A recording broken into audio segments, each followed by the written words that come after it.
Rescue के बाद AIIMS पहुंचे सभी 41 मजदूरों की मेडिकल जांच शुरू। अगले 48 घंटे वहीं रहेंगे। पीएम मोदी ने लाइव देखा था रेस्क्यू ऑपरेशन। दिल्ली सरकार को सुप्रीम कोर्ट से झटका। मुख्य सचिव नरेश कुमार को मिला 6 महीने का सेवा विस्तार। केजरीवाल सरकार ने किया था विरोध। मतगणना से पहले सीएम गहलोत ने साधा पीएम मोदी पर निशाना। कहा नहीं चला धार्मिक भावनाओं को भड़काने का दाव। कन्हैया लाल का मदद करने वाले बीजेपी के लोग। अमित शाह के हुंकार। कहा 2024 में पीएम मोदी को फिर बनाएंगे प्रधानमंत्री। टीएमसी पर साधा निशाना। पीएम के खिलाफ सीएम ममता का धरना। और देश भर के मजदूरों के लिए अच्छी खबर। उत्तराखंड सुरंग से बचाए गए 41 मजदूरों के बाद पीएम मोदी ने श्रमिकों के हित में लिया बड़ा फैसला। हक की रक्षा के लिए मिलेगा यूनिक आईडी कार्ड।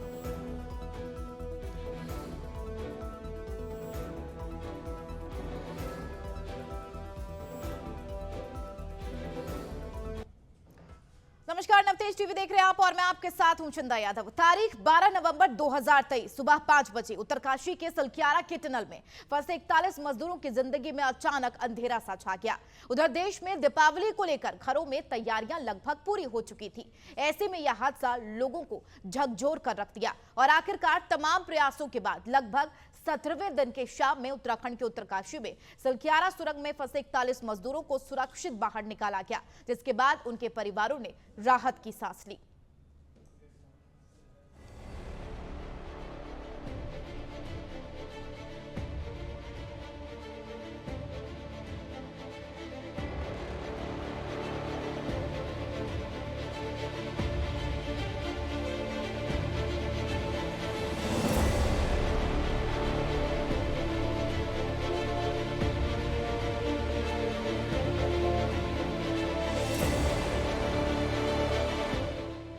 जिंदगी मिली दोबारा।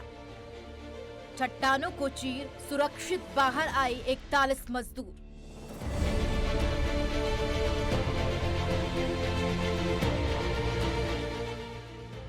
सफलता मिली बड़ी, आई शुभ घड़ी।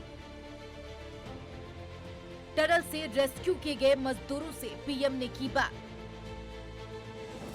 मोदी है तो मुमकिन है कि गूंजे नारे। नहीं, मुझे जब वो पहली बार छेद कर करके चीजें भेजना शुरू किया तो मुझे लगा कि अब हम संभाल पाएंगे, क्योंकि तब तक मुझे चिंता थी, क्योंकि इसमें सबसे बड़ा जब सूर्य का प्रकाश नहीं मिलता है तो स्थिति बिगड़ना शुरू हो जाती है। 21 घंटे खुदाई, मलबे में बनाया रास्ता। 41 मजदूरों को बचाने वाले रैट माइनर्स बने देवदूत।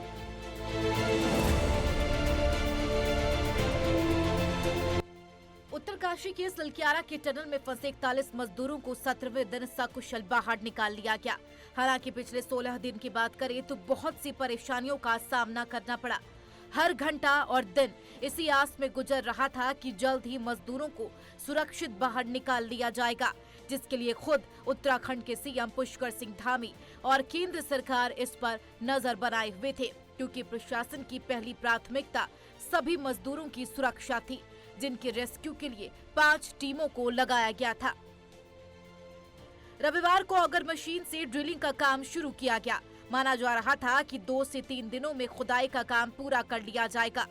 ड्रिलिंग से पहले शॉर्ट सर्किट मशीन से स्प्रे भी कराया गया। ड्रिलिंग से पहले शॉर्टक्रीट मशीन से स्प्रे भी कराया गया, ताकि किसी भी तरह की दिक्कत से बचा जा सके। इसके अलावा एक बैकअप प्लान के तौर पर सुरंग के ऊपर से ड्रिलिंग काम भी अंतिम चरण में देखा गया। इस रेस्क्यू ऑपरेशन में विज्ञान और भगवान दोनों के सहारे पूरा करने की कोशिश रही। एक और तकनीकी सहायता से इस मशीन को सक्सेसफुल बनाने की कोशिश थी, तो वहीं दूसरी ओर भगवान से मजदूरों की सुरक्षा के लिए प्रार्थना भी जारी थी। खुद इंटरनेशनल टनलिंग अंडरग्राउंड स्पेस के अध्यक्ष प्रोफेसर अडोल डिस्क सलक्यारा सुरंग पहुंचे और मंदिर में पूजा अर्चना की। वहीं मजदूरों की जान बचाने को 5 एक्शन प्लान तैयार किया गया, जिसमें बरकोट सलक्यारा शोर पर वर्टिकल ड्रिलिंग का काम हुआ, जिसमें 170 मीटर तक टनल का निर्माण किया गया। दूसरे प्लान के तहत शाम 5 बजे तक सामान पहुंचाया गया था।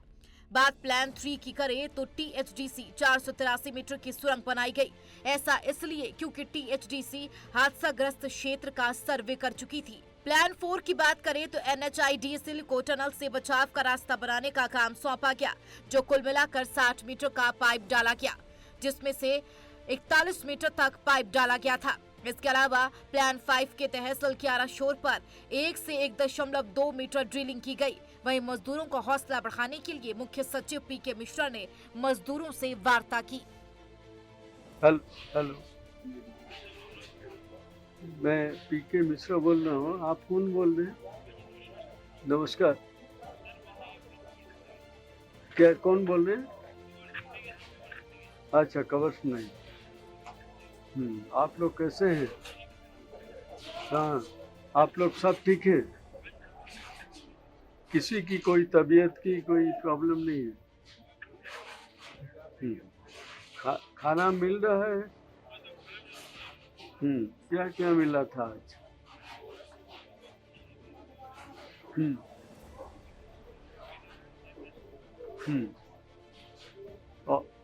और कुछ राइस ये सब मिलता था?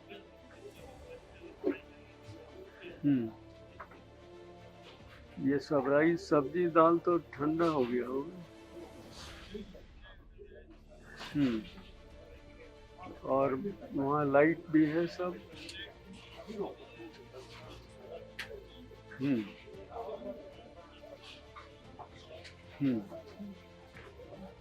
और अभी आज तो हम आए हैं, मैं आया हूँ प्राइम मिनिस्टर ऑफिस से, होम सेक्रेटरी साहब भी आए हैं। सब लोग काफी मेहनत कर रहे हैं। जितने जल्दी आप लोगों को निकाला जा सकता है कोशिश सब कर रहे हैं। तो बहुत जल्दी तो हो जाएगा, कुछ सक्सेसफुल लगता है। तो आप लोग थोड़ा पेशेंस रखिए। और अंत में रेड माइनर्स ने हाथों में कमान संभाली, जिसके बाद इंतजार की घड़ी खत्म हुई और 17वें दिन की शाम 4-4 करके सभी मजदूरों को टनल से बाहर निकाला गया। उत्तराखंड के मुख्यमंत्री पुष्कर सिंह धामी ने सुरक्षित निकाले गए 41 श्रमिकों से चिन्यालीसौड़ सामुदायिक स्वास्थ्य केंद्र में मुलाकात की और उनके स्वास्थ्य के बारे में जानकारी ली। उन्हें राहत चेक भी सौंपे। सीएम ने सभी मजदूरों को 1-1 लाख रुपए देने का ऐलान किया और इसके साथ ही रेड माइनर्स को 50-50 हजार देने का ऐलान किया। बता दें, अंदर फंसे 41 मजदूरों में 15 झारखंड, 8 उत्तर प्रदेश, 5 बिहार और ओडिशा से, 3 पश्चिम बंगाल से, 2 असम और उत्तराखंड से थे और 1 श्रमिक हिमाचल प्रदेश से था। इसके साथ ही बाहर आए मजदूर बता रहे हैं कि अंदर किस तरह से हालात थे, वे कैसा महसूस कर रहे थे और उन्हें क्या कठिनाइयाँ आई। कहेंगे बस हमको हमारा पौधा जो एक बचा था वो हमें मिल गया। अरे क्या इसी की रुपये पे करना है, ये तो खुशी के हैं सर। उत्तराखंड के सलक्यारा सुरंग से 17 दिन बाद सुरक्षित निकाले गए श्रमिकों से प्रधानमंत्री नरेंद्र मोदी ने फोन पर बात की। प्रधानमंत्री नरेंद्र मोदी ने फोन पर जब नाम पूछा तो युवा इंजीनियरिंग कंपनी लिमिटेड से सबा अहमद से बात हुई। इसके साथ ही मोदी ने कहा कि 16 से 17 दिन का समय कम नहीं होता है। आप लोगों ने बहुत बड़ी हिम्मत दिखाई, एक दूसरे का हौसला बनाए रखा, यह सबसे बड़ी बात है। आप लोगों ने इतना धैर्य रखा। मैं लगातार जानकारियों को लेता रहता था, मुख्यमंत्री से भी लगातार संपर्क में रहता था।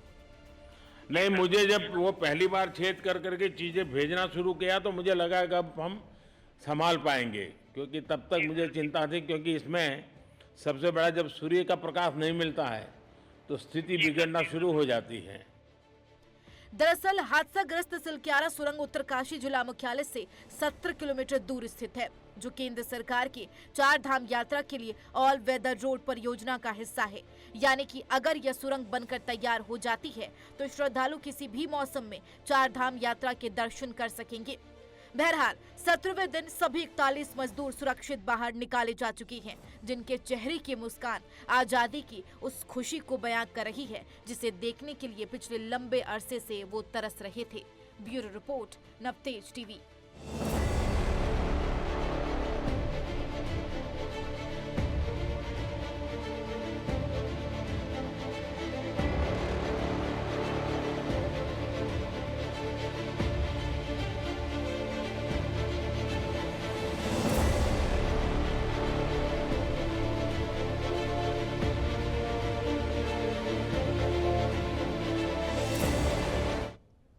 चलिए खबरों में बढ़ेंगे आगे। झालावाड़ के झालरापाटन के माधोपुर में बिजली के पोल पर काम करते वक्त एक शख्स गंभीर रूप से झुलस गया, जिससे उसकी मौके पर ही मौत हो गई। हादसे की सूचना पर मौके पर पहुंचे परिजनों ने जमकर हंगामा करते हुए बिजली विभाग पर लापरवाही के आरोप लगाए और लापरवाही बरतने वाले कर्मचारियों पर कार्रवाई की मांग की। साथ ही सरकारी नौकरी और मुआवजे की राशि की भी मांग की। परिजनों का कहना था कि जब तक उनकी मांगे पूरी नहीं हो जाती तब तक शव का पोस्टमार्टम नहीं होगा।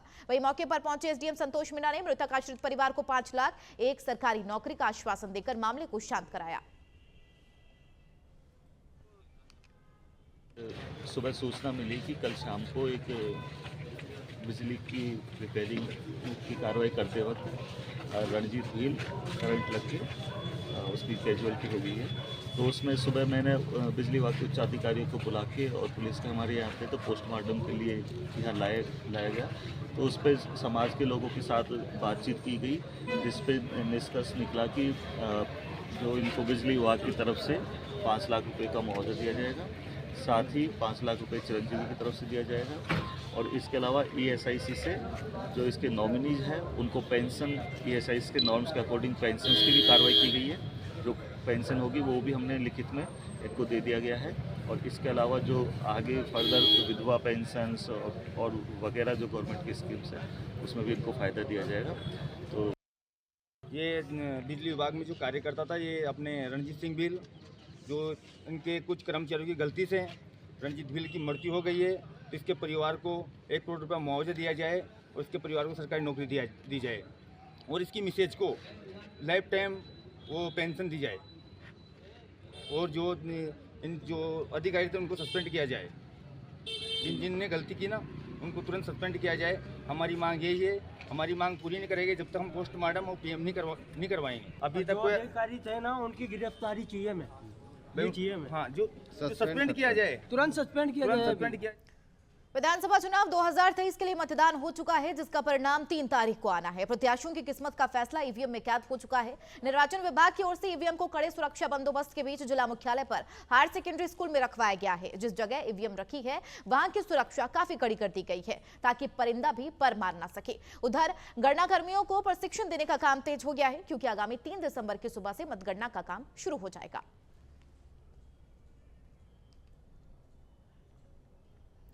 खबर जोधपुर से है, जहां पुलिस ने बीमार बुजुर्ग की मौत के बाद हिंदू सेवा मंडल के सहयोग से उसका अंतिम संस्कार करवाया है। एसआई ने बताया है कि त्रिलोक महाराज नाम के 60 साल के बुजुर्ग बीमार हो गए, जिसको एम्बुलेंस की मदद से अस्पताल में भर्ती करवाया गया, जहां उपचार के दौरान 25 नवंबर को उनकी मौत हो गई। लेकिन जब पुलिस ने परिवार वालों से संपर्क किया तो परिजनों ने शव ले जाने में असमर्थता जाहिर की, जिसके बाद पुलिस ने शव को पोस्टमार्टम कराकर शव का अंतिम संस्कार करा दिया।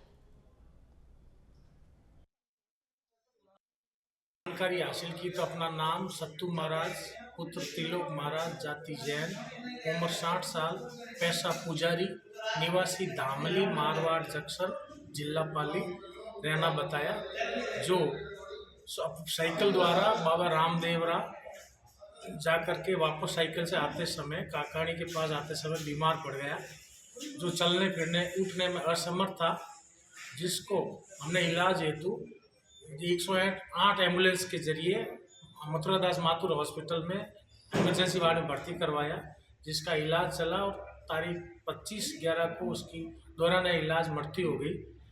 उसके उपरांत उसके वारिसान एवं परिवारजनों का पता लगाया तो वो मूल रूप से मदुरई तमिलनाडु का रहने वाला था। परिवारजनों को खबर झुंझुनू के नरसिंहपुरा से है, जहां एक बोलेरो गाड़ी और कंटेनर के आमने सामने भिड़ंत हो गई, जिसकी जानकारी एसआई पवन कुमार ने देते हुए बताया कि नरसिंहपुरा गांव के पास एक कंटेनर और बोलेरो आपस में टकरा गई है, जिसमें बोलेरो के ड्राइवर की मौके पर ही मौत हो गई। वहीं हादसे की सूचना पर पहुंची पुलिस ने शव का पोस्टमार्टम कराकर परिजनों को सौंप दिया है और कंटेनर चालक के खिलाफ मामला दर्ज कर आगे की कार्रवाई शुरू कर दी है। उधर जयपुर में एक बदमाश ने 2 बच्चों और उनकी मां की गोली मारकर हत्या कर दी। वारदात के बाद बदमाश मौके से फरार हो गए। घटना मालवीय नगर थाना इलाके में ज्वालाना स्थित खट्टिको के मोहल्ले की है। स्थानीय लोगों की सूचना पर मालवीय नगर थाना से आई पूनम चौधरी मौके पर पहुंची। पुलिस ने मामले की गंभीरता को देखते हुए एफएसएल की टीम को मौके पर बुलाया है। पुलिस मृतकों की पहचान करने का प्रयास कर रही है। घटना के बाद इलाके में दहशत फैल गई।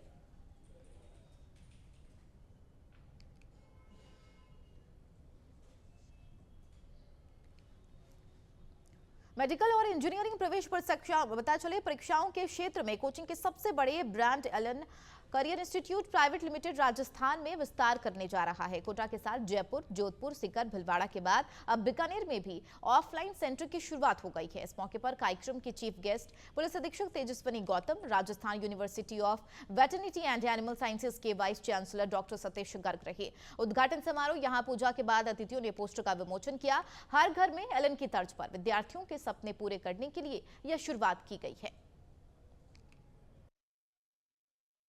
एलन कैरियर इंस्टीट्यूट है, उसकी शुरुआत करने जा रहे हैं। ऑफिशियली इनॉग्रेशन आज हो गया है।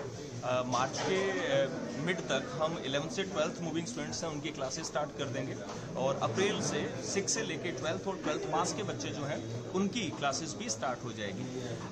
बीकानेर के लिए एक स्पेशल स्कॉलरशिप एग्जाम जो है वो हम कंडक्ट करवा रहे हैं, जिसको एलन शार्प नाम दिया है हमने। 7 तारीख को ये एग्जाम है वो बीकानेर टेरिटरी में कंडक्ट होगा। इसके थ्रू बच्चे जो हैं वो एलन एडमिशन लेते टाइम स्कॉलरशिप गेन कर सकते हैं अप टू 90%। एलन की तरफ से हम प्रतिबद्ध हैं इस बात के लिए कि जो एकेडमिक कोटा में या एलन के किसी भी और पुराने सेंटर में अवेलेबल करवाया जा रहा है वो बेस्ट एकेडमिक हम यहाँ प्रोवाइड करवाएंगे, बेस्ट केयरिंग के साथ चलेंगे, बेस्ट सिस्टम के साथ चलेंगे। रिजल्ट्स जो हैं नेचुरल सी बात होती है कि इन सब चीज़ों के बाद बेस्ट ही रहने हैं। पेरेंट्स बच्चों पे दबाव न डालें कि भाई उनकी जो चॉइस की पढ़ाई है वो उनको करने दिए जाए। उसके अलावा यह है कि जो भी जैसा परफॉर्मर है या जिस तरह की उसने शुरू में पढ़ाई करी है, उसको बचपन में जो पढ़ाई सिखाई गई है, जहाँ उसको माहौल मिला है, उस हिसाब से इंटेलिजेंसी लेवल जो उसमें डेवलप हुआ है उसी के हिसाब से पेरेंट्स उसको दाखिला दिलाएं। और वैसे जैसा कि सारन सर ने बताया था, अभी हम जो एलन में एडमिशन लेंगे वो स्क्रीनिंग टेस्ट के थ्रू लेंगे ताकि बच्चे की रुचि और इस तरह की चीज़ों का ख्याल कर सकें और बच्चा कैलिबर है तो ही वो एडमिशन के लिए हम समय समय पर मोटिवेशनल सेशन हमारे जो भी मेंबर होते हैं फन एक्टिविटी कराते हैं और दूसरे जो मोटिवेशनल स्पीकर्स हैं उनको भी हम इनवाइट करते हैं। इसके अलावा हर बिल्डिंग में हम काउंसलर्स रखते हैं। बीसीसीआई ने टीम इंडिया के हेड कोच राहुल द्रविड़ का कार्यालय बढ़ा दिया है। राहुल द्रविड़ ही अब टीम इंडिया के कोच बने रहेंगे। आपको बता दें, टीम इंडिया दिसंबर 2023 से जनवरी 2024 के बीच 3 T20, 3 वनडे और 2 टेस्ट मैचों के लिए साउथ अफ्रीका दौरे पर रहेगी, जिसको देखते हुए बीसीसीआई ने यह तय किया है। गौरतलब है, राहुल द्रविड़ अपना कार्यालय कार्यकाल आगे जारी नहीं रखना चाहते हैं और साउथ अफ्रीका दौरे के लिए वीवीएस लक्ष्मण को कोच बनाकर भेजा जा सकता था, लेकिन बीसीसीआई सचिव जय शाह ने पिछले सप्ताह द्रविड़ के साथ बातचीत भी की थी और इस बातचीत के बाद द्रविड़ बतौर कोच अपना कार्यकाल बढ़ाने के लिए राजी हुए हैं। केंद्रीय मंत्रिमंडल ने हाल ही में गरीबों को मुफ्त में खाद्यान्न उपलब्ध कराने के लिए प्रधानमंत्री गरीब कल्याण अन्न योजना को अगले 5 वर्षों के लिए मंजूरी दे दी है, जिसमें कुल मिलाकर 11.8 लाख करोड़ का खर्चा होगा। साथ ही केंद्रीय सूचना एवं प्रसारण मंत्री अनुराग ठाकुर ने बताया है कि आदिवासियों के लिए पीएम जनमन योजना को भी मंजूरी दी गई है, जिसमें कुल 24,100 करोड़ का खर्चा होगा। उत्तर भारत में जहां ठंड ने दस्तक दी है, वहीं दूसरी तरफ बंगाल की खाड़ी में चक्रवाती तूफान माइचोंग ने दस्तक देना शुरू कर दिया है। मौसम विभाग के मुताबिक 29 नवंबर से लेकर 1 दिसंबर के बीच निकोबार द्वीप समूह में अति भारी बारिश देखने को मिल सकती है। साथ ही 80 किलोमीटर प्रति घंटे की रफ्तार से हवाएं चलने की भी चेतावनी दी गई है।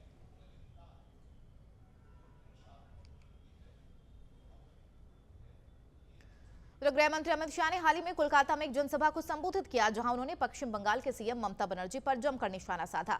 शाह का कहना था कि ममता दीदी का समय खत्म हो चुका है। 2024 के चुनाव में पश्चिम बंगाल में बीजेपी सरकार बनाकर सत्ता में आएगी। उन्होंने यह भी कहा कि ममता बनर्जी सोनार बंगला और माटी मनुष्य के नारे के साथ कम्युनिस्टों को हटाकर सत्ता में आई है, लेकिन बंगाल में कोई परिवर्तन नहीं हुआ। आज भी बंगाल में घुसपैठ, तुष्टीकरण, राजनीति, हिंसा और भ्रष्टाचार हो रहा है।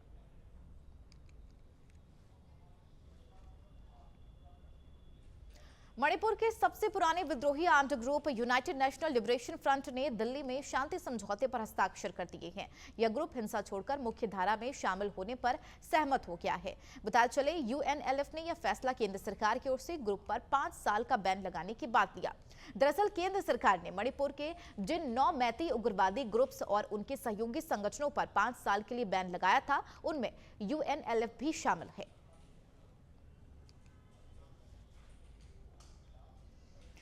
जम्मू कश्मीर में एक स्टूडेंट के सोशल मीडिया पोस्ट को लेकर एनआईटी श्रीनगर बंद कर दिया गया। छात्र पर आरोप लगाया गया है कि उसने अपने पोस्ट में पैगंबर मोहम्मद का अपमान करा है। इसी कड़ी में एनआईटी के अन्य छात्रों ने आरोपी के खिलाफ कार्रवाई की मांग को लेकर संस्थान में प्रदर्शन किया और जमकर नारेबाजी भी की गई। इसके बाद एनआईटी श्रीनगर के प्रभारी रजिस्ट्रार के संस्थान में अगले आदेश तक सभी एकेडमिक एक्टिविटीज बंद करने का नोटिस जारी कर दिया गया और आरोपी छात्र को संस्थान ने छुट्टी पर भेज दिया है।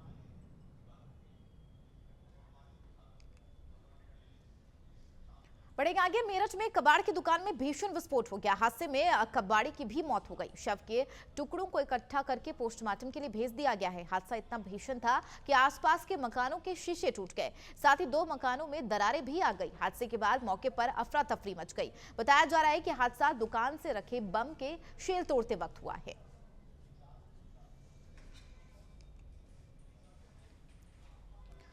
देश की राजधानी दिल्ली में नगरपालिका परिषद ने परिषद की बैठक रखे गए प्रस्तावों पर विचार किया है। साथ ही प्रेस वार्ता में जानकारी भी दी कि एनडीएमसी के अंतर्गत अरबिंदो मार्ग का नाम बदलकर श्री अरबिंदो मार्ग क्षेत्राधिकार रखा गया है। बता चले, भारत सरकार के संस्कृति मंत्रालय के सचिव ने राष्ट्रीय राजधानी क्षेत्र दिल्ली सरकार से अरबिंदो मार्ग दिल्ली का नाम बदलकर श्री अरबिंदो मार्ग रखने और साइड लाइन का नाम श्री अरबिंदो लेन किया गया है। यह फैसला श्री अरबिंदो के स्मृति वर्ष के दौरान उन्हें श्रद्धांजलि अर्पित करने के उद्देश्य से हुआ है।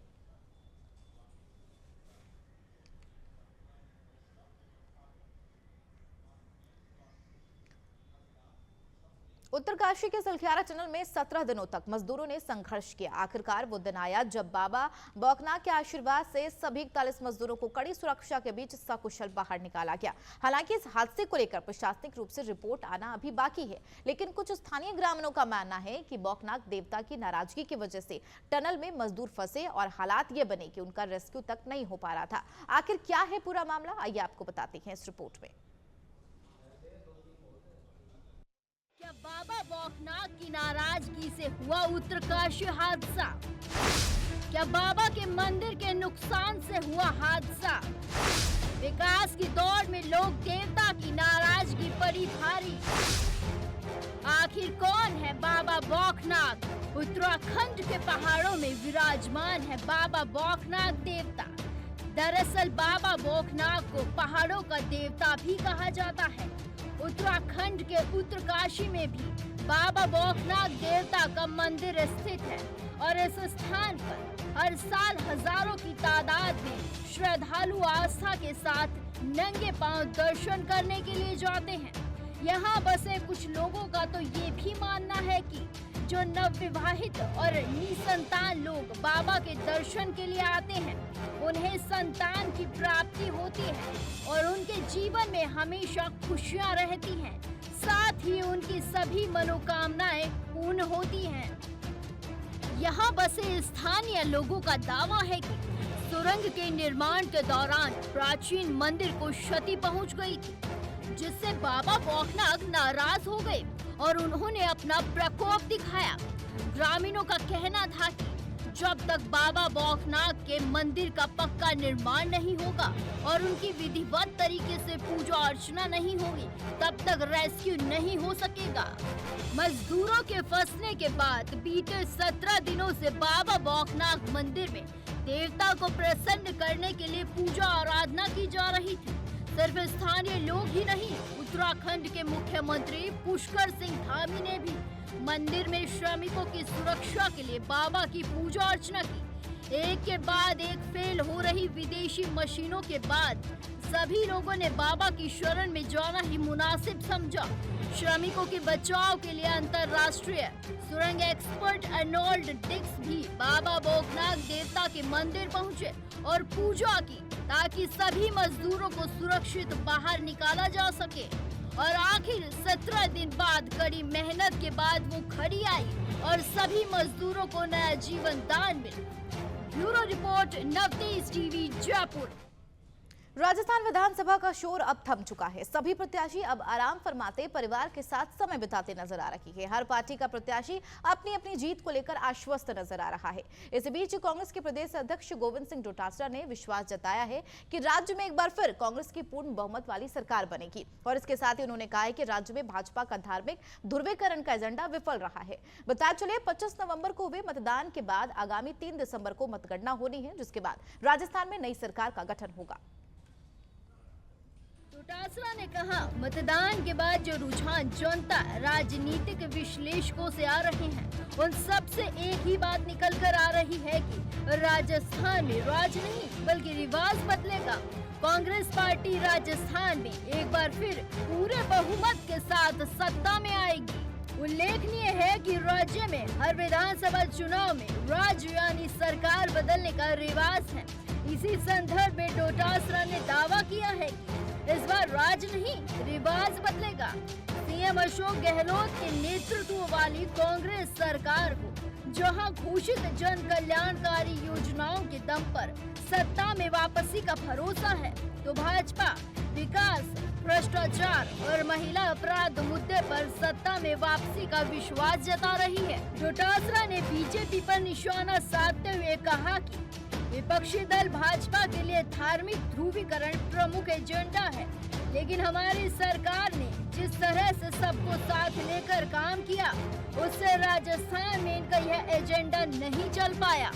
राज्य सरकार की महत्वाकांक्षी योजनाओं की चर्चा करते हुए डोटासरा बोले कि घोषित जन कल्याणकारी योजनाओं व राज्य के बेहतर प्रशासन के मॉडल की पूरे देश में चर्चा है और उनको अपना करने की भी होड़ मची है।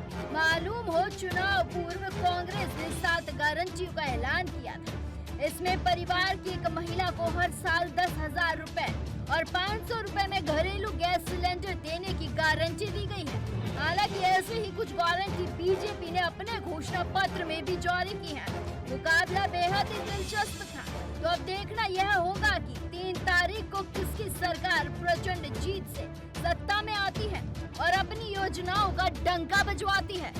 Bureau report, Navtej TV, Jaipur. Rajasthan में जो चुनाव हुआ, वो अब की बार का चुनाव राजस्थान की गुड गवर्नेंस 5 साल की, कोरोना काल में जो बेहतर कार्य हुए, लोगों की जानें बची, कोई भूखा नहीं सोया, और जो बजट आया और जो योजनाएं, फ्लेक्सिब योजनाएं जो लागू की गई, वो राजस्थान में नहीं बल्कि अपितु पूरे देश में चर्चा का विषय थी। और राजस्थान का मॉडल गुड गवर्नेंस और जो योजनाएं थी उसका पूरे देश में चर्चा ही नहीं बल्कि उसको अंगीकार करने के लिए भी होड़ मची हुई है। ऐसे में मैं समझता हूं कि राजस्थान की जनता ने कांग्रेस पार्टी को हमारे राष्ट्रीय अध्यक्ष आदरणीय खड़गे साहब जी के नेतृत्व में, राहुल गांधी जी की जो हमारी 4000 किलोमीटर जो भारत जोड़ो यात्रा निकली और उसमें जो मुद्दे राहुल गांधी जी ने लिए, उनको भी लोगों ने स्वीकार किया। जो नफरत के बाजार में मोहब्बत की दुकान खोलने की जो बात थी, उसको भी लोगों ने बहुत दिल से लेकर के और अत्यधिक मतदान में उनको प्रेरित किया, उस बात ने भी। और हमारे राजस्थान के मुख्यमंत्री अशोक गहलोत जी ने जिस प्रकार की पहले 10 गारंटियां महंगाई राहत कैंप के द्वारा और फिर 7 गारंटियां जिस प्रकार से आगे वादा किया गया, जनता ने उस पर विश्वास किया है। 25 नवंबर को मतदान प्रक्रिया पूर्ण हो चुकी है और 3 दिसंबर को सभी पार्टियों के परिणाम आना बाकी है। तो सभी पार्टियां अपने अपने परिणामों को लेकर बेसब्री से इंतजार कर रही हैं और अपनी अपनी जीत का दावा भी कर रही हैं। कांग्रेस का कहना है कि वह शायद गारंटियों के आधार पर सत्ता में वापसी करेंगी, वहीं बीजेपी का कहना है कि वह धार्मिक ध्रुवीकरण के आधार पर सत्ता में वापसी करेंगी। देखने वाली बात यह होगी कौन सी पार्टी सत्ता में आती है और कौन सी पार्टी की विदाई होती है। कैमरा पर्सन राकेश गुप्ता के साथ मैं प्रियंका शर्मा, नवतेज टीवी, जयपुर। चलिए बुलेटिन में फिलहाल मेरे साथ इतना ही। नमस्कार।